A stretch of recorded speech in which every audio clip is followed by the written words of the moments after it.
breve apresentação, e não vai durar muito tempo, vocês vão perceber, nós vamos trazer para vocês o passo a passo, pelo menos parte dele, de como é possível você conquistar 3 vezes mais clientes e o que é melhor, sem o aviltamento dos honorários, então, sem ter que ficar dando desconto, cobrando o que você acha que é o melhor e o mais o importante para o seu escritório, quanto que vale de fato o seu trabalho.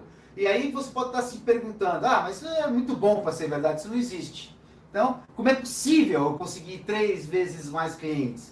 E a gente vai ter que trazer aqui o que aconteceu. Eu saí do meu escritório, saí do escritório que eu trabalhava e montei o meu escritório e comecei então a prospecção dos meus clientes.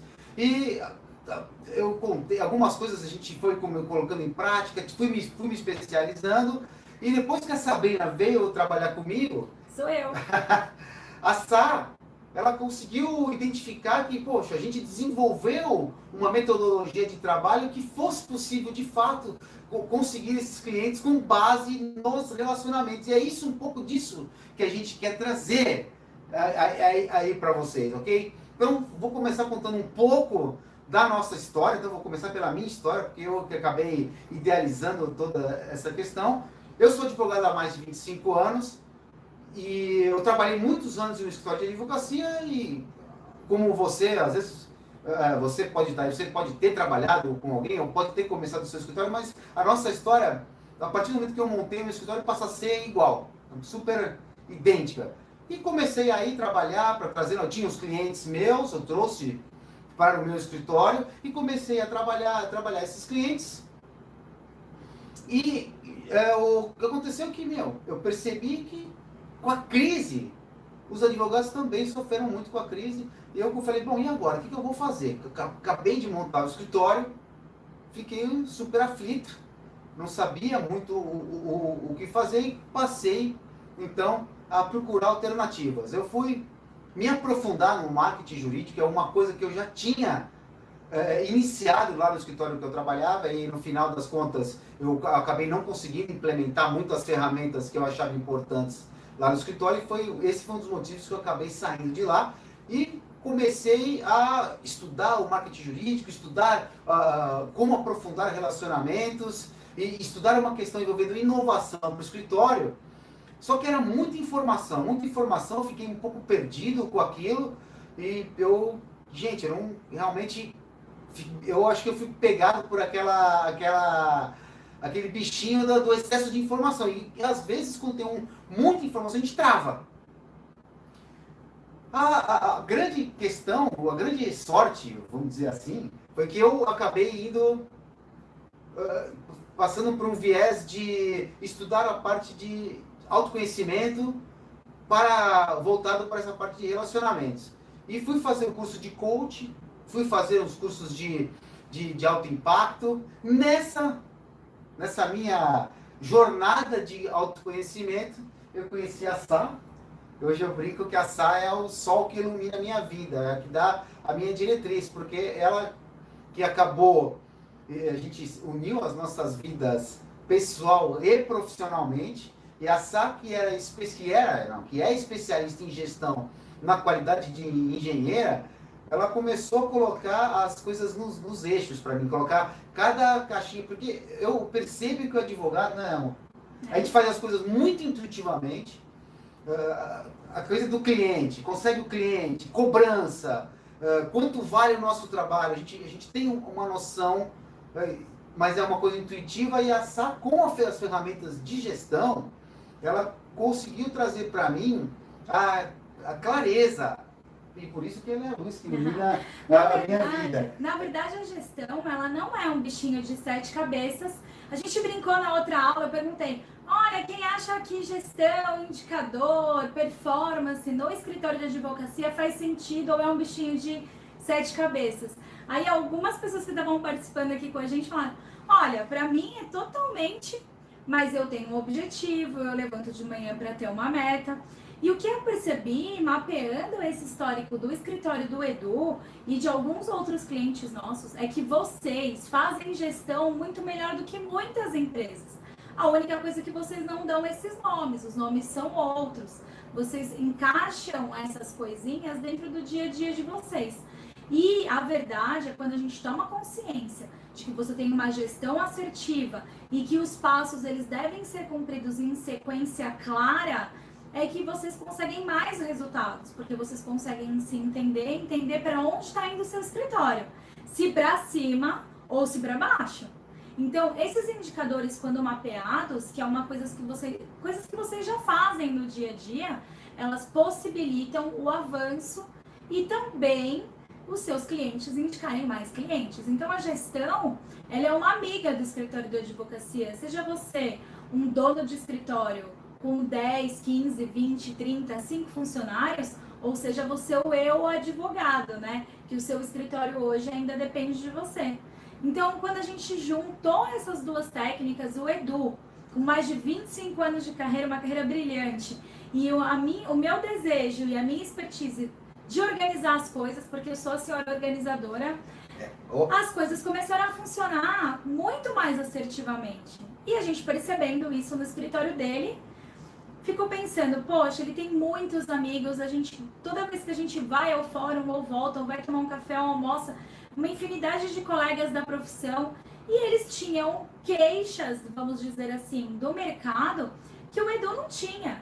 E aí a gente começou a entender que esse processo organizado que a gente estava fazendo no escritório dele poderia servir para todas as pessoas, para todos os advogados. Na verdade, assim, eu não era a minha ideia, eu sou advogado, não tinha a menor ideia de transmitir isso, de transmitir esse conhecimento.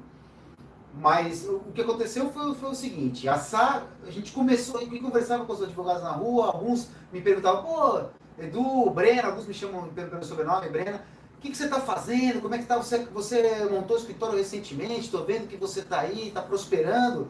E eu não tinha a menor intenção de transmitir isso. E a Sá falou, poxa, Edu, a gente tem uma missão, e nós dois temos uma missão em conjunto de vida, que é ajudar o maior número de pessoas possível e de fazer com que as pessoas progridam nas suas vidas e nas suas carreiras. E ela falou, puxa, por que a gente não passa a ensinar para os advogados essa metodologia que nós criamos? E a Sá acabou me convencendo de que essa talvez seria a melhor forma de a gente poder colocar em prática essa nossa missão de contribuir com as pessoas. E eu tive aí uma sacada, tive um insight de falar, pô, se a gente tem essa ideia de atingir o maior número de pessoas possível, por que não começar com os colegas advogados, né? Porque se os advogados prosperam, nós somos mais de 1 milhão de advogados, mas se todos estiverem prosperando, a gente vai acabar com aquelas diversas problemas envolvendo advogados. A gente tem, infelizmente, muitos advogados envolvidos em questões que nós não gostaríamos, queimando a profissão. Eu pensei que, pô, se eu pudesse ajudar todos os advogados, ia acabar isso. O país ia melhorar, a gente ia interferir diretamente na atuação do Poder Judiciário, que é um dos pilares da democracia, e seria o início de uma grande história de mudança do país. Então, algumas pessoas podem achar que você está sendo muito pretensioso, mas olha, nós realmente temos essa ideia de mudar o país e mudar através da advocacia. Então, a gente quer transmitir tudo que deu certo para a gente no nosso escritório, o nosso passo a passo, as ferramentas que nós aprendemos e que funcionaram, algumas que nós descartamos porque para nós não foram tão assertivas, né? Não são todas as ferramentas do marketing, ou da gestão, ou dos projetos, que a gente vai atender a necessidade do nosso cliente, na verdade, né? Eu tenho um escritório com uma configuração, ele fica em um lugar, ele nem sempre vai ser da mesma forma para o meu colega do lado, ou para o outro. Isso é comum na nossa vida toda, né? Ninguém pinta a casa da mesma cor, mesmo que more muito próximo. Cada um traz a sua cultura, cada um traz a sua expertise, a sua história, e o cliente vem com isso também. Então não adianta a gente colocar tudo numa caixinha de Pandora e dizer assim, olha, vai sorteando aí as coisas e aí se der, deu. Não foi assim, não é assim que a gente faz, né? Tem todo um diagnóstico do seu cliente, do seu escritório, e isso faz muito sentido. Quando a gente começa a se entender, a entender qual é o tipo de advocacia que eu quero seguir, o que eu quero para os meus próximos 5 anos, onde meu escritório precisa estar para eu atingir essa meta, a gente começa a colocar as ferramentas, a gestão do marketing, o financeiro, o relacionamento com os clientes na fila certa, no lugar adequado, para que tudo isso me possibilite chegar lá. É 100% de certeza que isso vai acontecer? Eu posso dizer o que aconteceu com a gente e o que aconteceu com alguns clientes nossos. Agora, vai depender de você.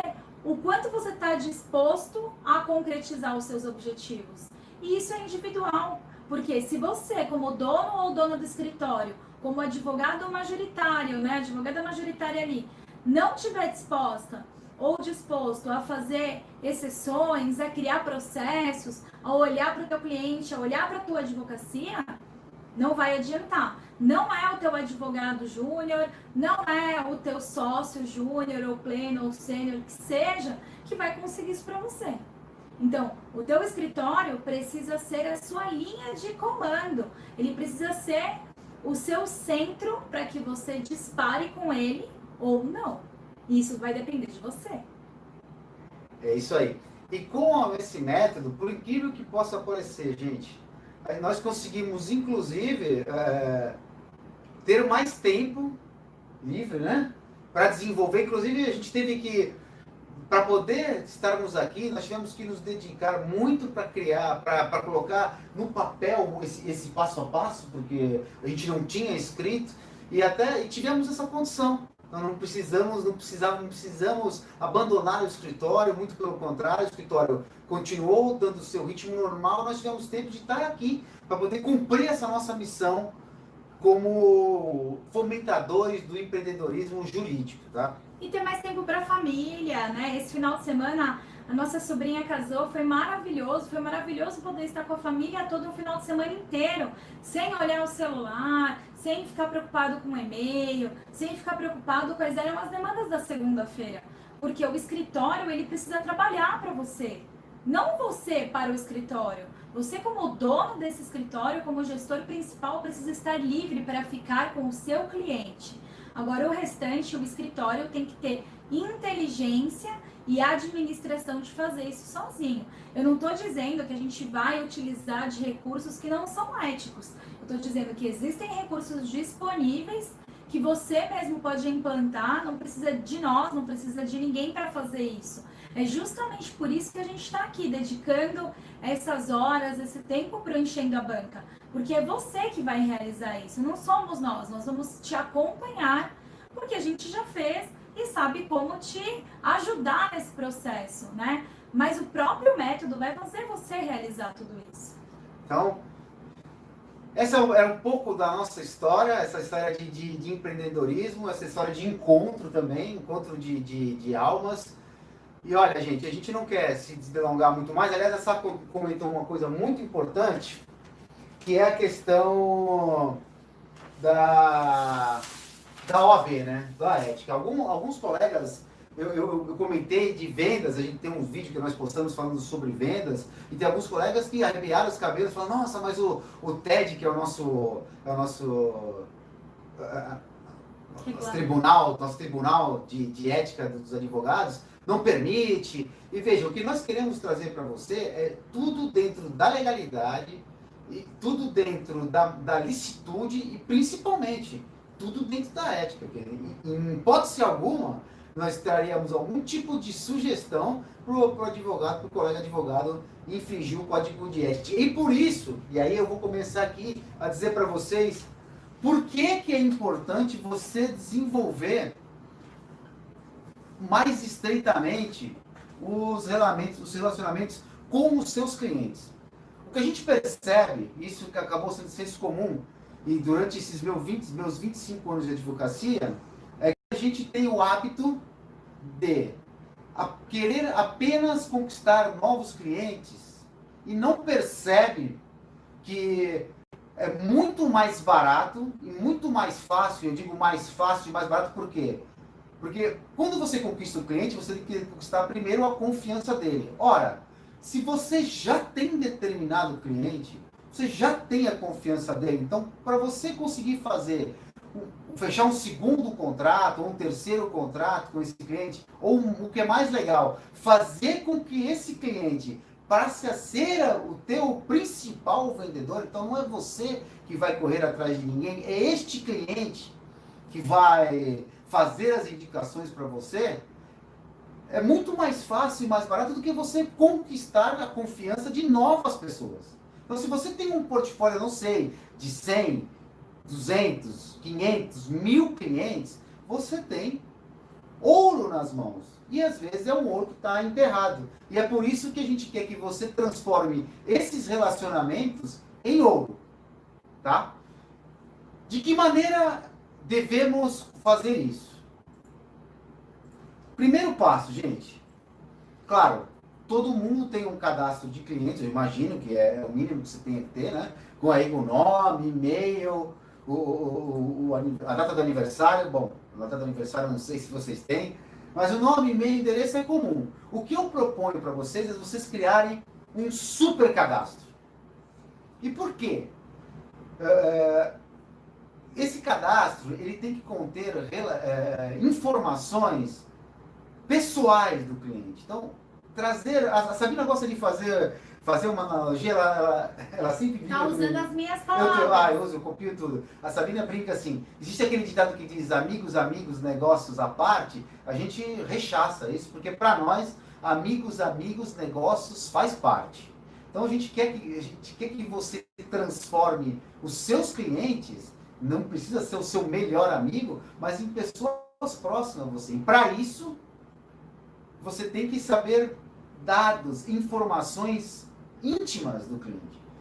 Íntimas em que sentido?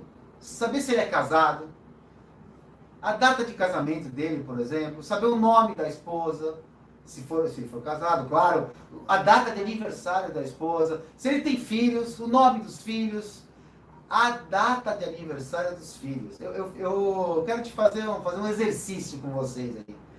Vocês imaginem se o seu médico manda para você um comunicado, um bilhete que seja, um e-mail, agradecendo o seu relacionamento com ele, agradecendo a data que vocês se conheceram. Não ia ser super legal? Você não ia ficar contente de receber? Você não ia se sentir querido? Perceber que esse médico se importa com você? Então, com o seu cliente é a mesma coisa.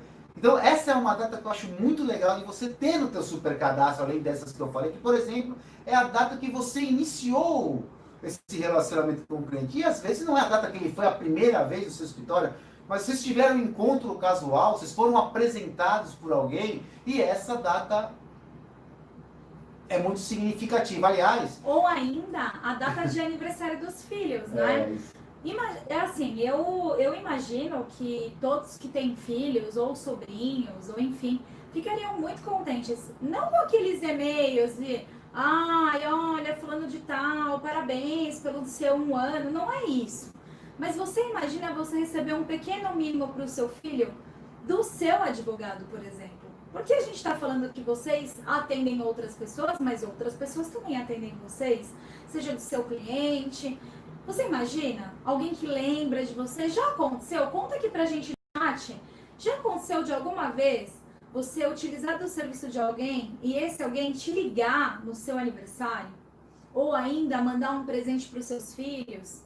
Não tô falando daqueles cartões batidos que vão inteligentemente por e-mail, né? Eu tô dizendo da preocupação pessoal que aquela pessoa que você gasta dinheiro com ela, que você põe dinheiro nela, que você põe tempo nela, também dedica esse tempo, esse dinheiro a você. É isso aí.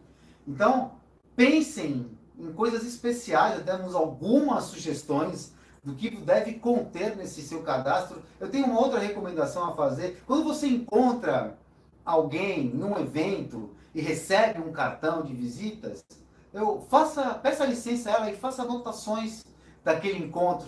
Então você imagine se a pessoa vira o seu cliente e você manda para ele um e-mail ou uma carta dizendo sobre aquele encontro, relembrando aquele primeiro encontro de vocês, poxa, isso é extremamente significativo. Eu e a Sá, particularmente, a gente gosta muito de usar telefone.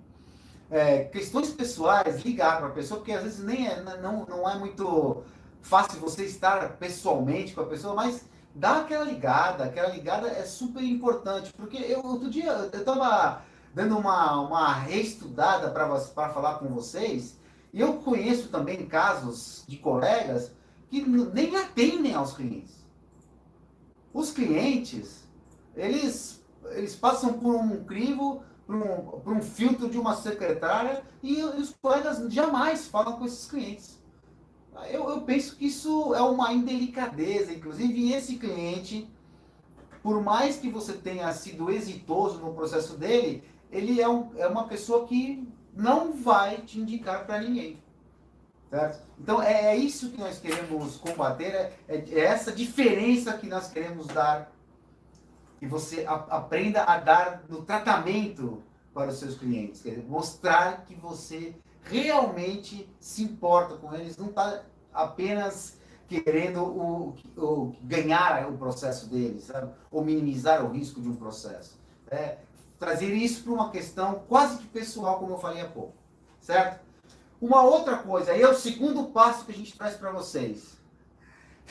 É o cadastro dos fujões. Vocês aí têm um cadastro de prospectos que vocês não conseguiram fechar um contrato? De uma pessoa que ligou e só para obter alguma informação, ou de alguém que ligou para marcar uma consulta, mas não apareceu para essa consulta? Por que isso é importante?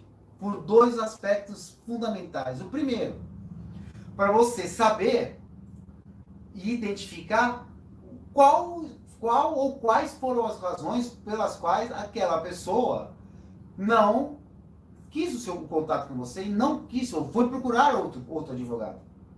Certo? Porque é extremamente importante você ter essa informação para ajustar a conduta no teu escritório. É claro que para isso aqui, se é uma secretária que atende o telefone, que vai fazer esse cadastro, você precisa dar a ela um treinamento adequado, para que ela consiga identificar e saiba fazer as perguntas certas para esses clientes. E faça uma prévia investigação do problema. Certo?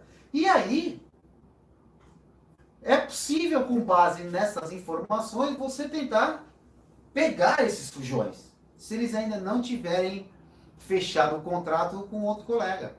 Sabendo o porquê eles acabaram não se interessando em ir ao seu escritório, ou não se interessando em ir àquela consulta. Às vezes é o preço, e tem gente que fecha pelo preço, e é justamente por isso que nós queremos que você aprenda a intensificar esse relacionamento, porque quando a pessoa vira o seu fã, não importa o valor que você cobre, ele está disposto a pagar por esse relacionamento que você tem com ele, por saber que você se importa com ele. Certo? Então, essa é uma nuance que quase todo mundo esquece. Por que será que aquela pessoa que me procurou resolveu não fechar o contrato comigo? Com base nesses dados, é possível você ajustar muitas coisas, inclusive o seu discurso, quando você atende ao cliente, o discurso da sua secretária quando atende ao telefone, certo? Terceiro passo, você tem que eleger a forma pela qual você vai se comunicar com o seu cliente. Vai ser através do e-mail? Vai ser através do WhatsApp? Vai ser através do Facebook? Vai ser correspondência? Você tem que identificar isso. Agora, o que nós recomendamos aqui no Enchendo a Banca? Que você combine com o seu cliente qual é a melhor forma de entrar em contato com ele. Que, por exemplo, o WhatsApp pode ser super fácil, mas às vezes é invasivo para ele. Ele não gosta de ficar respondendo o WhatsApp e tem o WhatsApp apenas por questões de necessidade. É o e-mail? Ele lê, será o e-mail? Ele recebe esses e-mails no celular ou não? Ele abre o e-mail a cada uma semana. Se você tem uma comunicação urgente para falar com ele, talvez o e-mail não seja o mais adequado. A gente também recomenda que nessas dicas pessoais, super pessoais, você use o telefone. Ou quem sabe, uma nota escrita, à mão mesmo, sem computador, com a sua assinatura. Porque hoje em dia que está todo mundo super conectado, você mandar uma mensagem dessa natureza, mandar uma nota escrita à mão, o cara vai, puxa, vai perceber, vai pensar, que legal da parte dele, se importou comigo. Então vocês percebam, o que a gente quer trazer são dicas para que você tenha a ideia, a noção de o que fazer para mostrar ao seu cliente que você está preocupado de fato com ele. E ele tem que sentir isso. Certo? E a quarta dica para você construir os relacionamentos de ouro com o seu cliente, então o quarto passo é você estabelecer um cronograma certo para cada tipo de cliente. Então, com qual cliente? Eu vou mandar um cartão de Natal para todo mundo, eu vou mandar um cartão de aniversário para todos, eu vou sim mandar um mimo, um presente de aniversário para o filho. De qual cliente? A Sá daqui a pouco vai falar um pouco mais sobre vocês, como você identificar o que fazer para cada um. Mas é importante você estabelecer previamente um cronograma, certo? Existem aplicativos, softwares, inclusive gratuitos, de você ter cadastros de clientes e aplicativos que também possibilitam que você estabeleça esse cronograma adequadamente, certo? Eu tenho uma coisa que eu acho que é bem legal de fazer com o cliente. Eu percebo que nós advogados costumamos fazer em relação aos clientes muito reativos. O que eu quero dizer com isso? A gente costuma falar para o cliente, só dar algum tipo de informação para o cliente quando o cliente entra em contato conosco. Então, o que eu recomendo? Dentro desse cronograma, você estabelecer um critério de dar informações sobre o andamento de processo para o cliente. Certo? Falar, olha, manda um comunicado para ele, de acordo com a maneira que vocês elegeram aí como melhor. Fala, fulano, de 2 em 2 meses, de 3 em 3 meses, mensalmente. Claro, a gente sabe que um processo vai para o tribunal, às vezes demora muito no tribunal e pouco se movimenta. A cada 3 meses você manda um comunicado. Se o processo está numa outra fase, estabelecer um cronograma mensal ou quinzenal. Certo? Eu acho que é bem legal a gente passar a ser muito mais proativo em relação a dar essa informação ao cliente do que ele esperar que o cliente venha perguntar, dar essas informações. Legal? Então, pessoal, recapitulando aqui. Criar um super cadastro com um diferencial. Criar um cadastro para identificar quais são as pessoas que entraram em contato com você, tiveram o primeiro contato com o seu escritório, mas por algum motivo, e é isso que você tem que descobrir, por algum motivo não fecharam contato com você, estabelecer junto ao seu cliente qual a melhor forma de se comunicar com ele, como ele quer que você se comunique com ele, não a melhor forma para você, a melhor forma para ele, e por fim, criar um cronograma para você comunicar-se com esse cliente, estabelecer quais são as datas que você entende as mais legais para entrar em contato, ou criar um cronograma de mandar para ele como que está o processo, ou um mini relatório de processos, se for um cliente que tem vários processos. E aí é o que a Sabina gosta de brincar, que é o prazo amigo. Às vezes os nossos prazos, né, que a Taranto deixa a gente de cabeça quente, esse é um prazo amigo, é um prazo que a gente cria para criar esse relacionamento para que o cliente possa valer ouro. E A partir de que disso ter sido colocado em prática, eu recomendo fortemente que você faça mais duas coisas.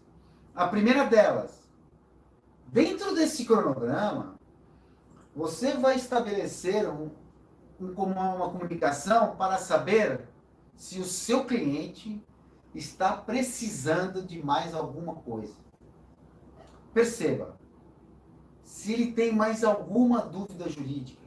E se você, porventura, está trabalhando alguma nova tese, você comunicar aos seus clientes, falar assim, olha, eu estou trabalhando tal tese. Você tem interesse ou conhece alguém que tenha interesse neste tipo de processo? Veja, não há absolutamente nada de antiético. Por quê? Porque você está trabalhando com um cliente que já é seu, você está trabalhando uma questão que você trabalha no seu escritório com uma pessoa que já é dos seus relacionamentos, então você não está fazendo uma prospecção fria, e você está pedindo para ele uma indicação para que ele possa trazer os clientes para você. Então, não há pecado algum em você pedir indicações para esse cliente. Aliás, o que eu recomendo também é que quando você termina um trabalho, vamos supor que você tem um cliente trabalhista e ele recebeu a indenização, terminou o processo e você paga para ele, ele ficou super feliz, ficou super satisfeito, então por que não perguntar a ele? Escuta, você ficou satisfeito com o meu trabalho? Certamente ele vai dizer que sim. É o momento de você dizer, você tem duas pessoas para me indicar para que eu possa oferecer a tese X, Y, Z? Não há nada de legal nisso. Porque a partir do momento que você recebe uma indicação de alguém, essa é a intensificação do marketing boca a boca. Porque, afinal de contas, eu identifiquei que quase 100% dos meus clientes, eles vêm de indicações. Por que você não acelerar essas indicações? Por que você não dizer para o seu cliente que você está querendo a ele, que ele te dê indicações? Que você está precisando de indicações para que você continue prestando aquele ótimo serviço que você prestou para ele. Você já pensou em pedir para os seus clientes essas indicações? E eu tenho certeza que você cumprindo essas etapas, os seus clientes vão estar totalmente abertos a também abrir para você a rede de contatos deles. Já pensou em fazer isso? Não, chat. Certo. Pessoal, chat, vamos responder algumas perguntas. Não, a Renata só que colocou que ela teve uma experiência na agência bancária e o gerente deu parabéns para ela nem conhecia o gerente, ela achou o máximo aqui, ela estava contando. Tá, é exatamente o que nós estamos retratando. É você transferir para o seu escritório esse modelo de relacionamento que algumas instituições já entenderam que são importantes. Então, legal, Renata. Obrigado por compartilhar aí conosco.